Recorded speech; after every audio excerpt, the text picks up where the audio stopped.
In Matthew 22, starting at verse 34, the Pharisees start to question Jesus and test him. He was out there, and the Sadducees and the Pharisees were questioning him. And the Pharisees, one of them, a very, very intelligent one, a very smart one. The Bible says that he was a lawyer. He asked him, he said, which of the commandments of the law is the greatest?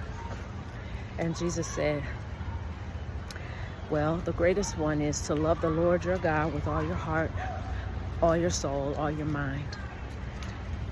And then the second greatest is like the first, and that is to love your neighbor as you love yourself. He said these are the two greatest commandments, and all of the prophets all of the laws of the prophets depend upon these two commandments. The question today, the question yesterday, the day before that, and the day before that, and the question tomorrow, and the question every day after today is, how do you love your neighbor as yourself when you don't agree with them? How do you love your neighbor as yourself when you don't agree with them, when you don't like them, when you're angry with them, when they have harmed you, or when you don't like something that they do, or they hold a different belief than you? How do you love your neighbor as yourself?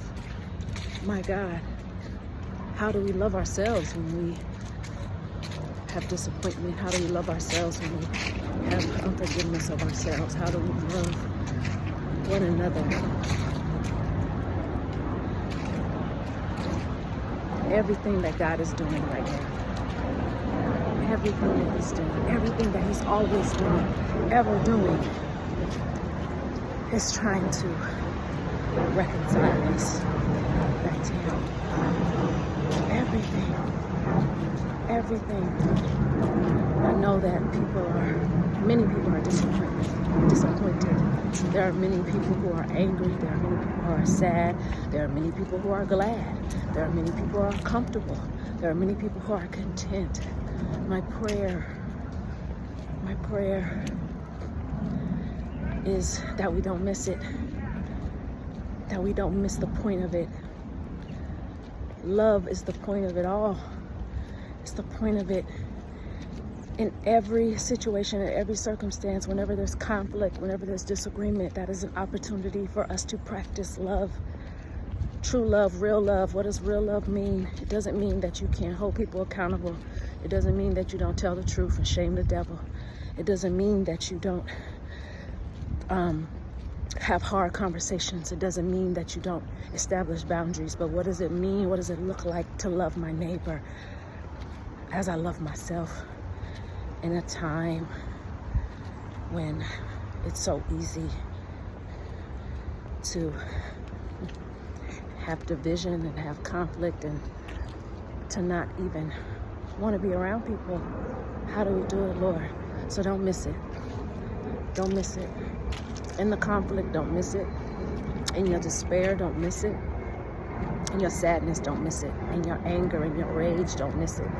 In your happiness and your excitement, don't miss it. Oh God, don't miss it. In your fun, don't miss it. In your travels, don't miss it. In your separation, don't miss it. Don't miss it. Don't miss the opportunity. Don't miss the opportunity to return to love. Don't miss the opportunity to reconcile with the Father. Don't miss it. Don't miss it. In your disagreements, don't miss it. In your sickness, don't miss it.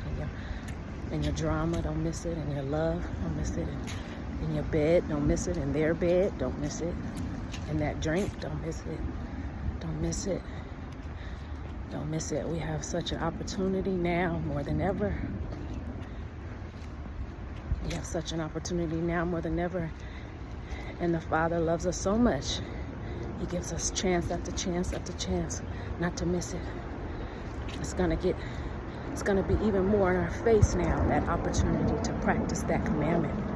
It's gonna be even more challenging.